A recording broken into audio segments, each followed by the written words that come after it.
27 आमदार ठरवणार 11वा विजयी उमेदवार। 274 पैकी 270 आमदारांचं मतदान पूर्ण, केवळ 4 आमदारांचं मतदान बाकी। मनसेचे राजू पाटील आणि बहुजन विकास आघाडीच्या 3 आमदारांचं मतदान बाकी। दुपारी 4 पर्यंत मतदानाची वेळ, संध्याकाळी 6 वाजता मतमोजणी सुरू होणार। आमदार गणपत गायकवाडांनी केलं मतदान। केंद्रीय निवडणूक आयोगाच्या वतीनं मतदानाची मुभा।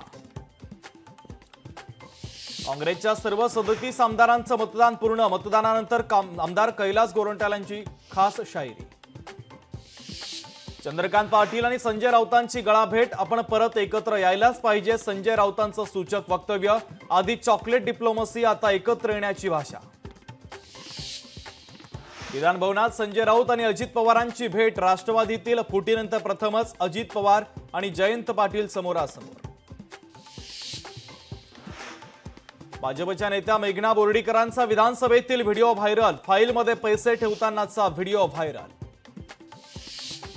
वादग्रस्त IAS अधिकारी पूजा खेडकरांचं निलंबन होणार। लोकशाहीला सूत्रांची माहिती, केंद्र सरकारकडून कडक कारवाई होण्याची शक्यता।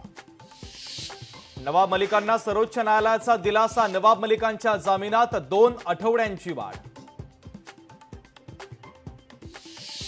CISF आणि BSF लष्करी दलात अग्निवीरांना मिळणार नोकरी। अग्निवीरांसाठी केंद्र सरकारचा मोठा निर्णय। बाबा सिद्दीकींनी घेतली विजय वडेट्टीवारांची भेट। विधान भवनाच्या लॉबीमध्ये दोन्ही नेत्यांमध्ये चर्चा। सिद्दीकी आणि वडेट्टीवारांच्या भेटीनं चर्चांना उधाण। आमदार रणजितसिंह मोहिते पाटील भाजप कॅम्पमध्ये कायम। मोहिते पाटलांची पक्ष कार्यालयात भाजपच्या नेत्यांसोबत चर्चा। वादग्रस्त IAS पूजा खेडकर यांच्या बंगल्यातून ऑडी कार हलवली। पुणे पोलिसांनी नोटीस बजावल्यानंतर कार बंगल्यातून हलवण्यात आल्याची माहिती।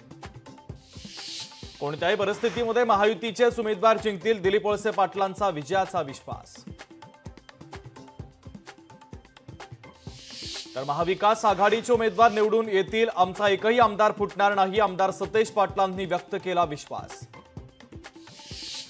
अभिनेता अक्षय कुमारला कोविडची लागण। अक्षय कुमार अंबानींच्या लग्न सोहळ्याला जाणार नसल्याची माहिती। कांद्याच्या मुद्द्यावरून खासदार भास्कर भगरे आक्रमक। नाफेड NCCFच्या कारभारावर भगरेंचा संताप। कांदा खरेदीतील गैरव्यवहाराचा मुद्दा संसदेत मांडणार। नवी मुंबईत विमानतळ बाधितांचं आंदोलन। दिलेली आश्वासनं विमानतळ प्रशासनानं पाळली नसल्याचा केला आरोप। पालघरमधील चारोटी टोलनाक्यावर शिवसेनेचं आंदोलन। महामार्गाच्या दुरावस्थेच्या विरोधात शिवसेना आक्रमक। जळगावात वादळी वाऱ्यामुळे जिल्हा परिषद शाळांचे पत्रे उडाले, तर 3 महिन्यापासून शाळेवरती पत्रे नसल्यानं विद्यार्थ्यांचं शिक्षण अंधारातच। गडचिरोलीच्या कारवाफा गावात विद्यार्थ्यांचा जीवघेणा प्रवास। शाळेत जाण्यासाठी पुराच्या पाण्यातून काढावी लागते वाट। अर्धवट पुलामुळे विद्यार्थ्यांच्या जीविताला धोका। लोकशाही मराठी ऐका, पहा, जागरूक रहा।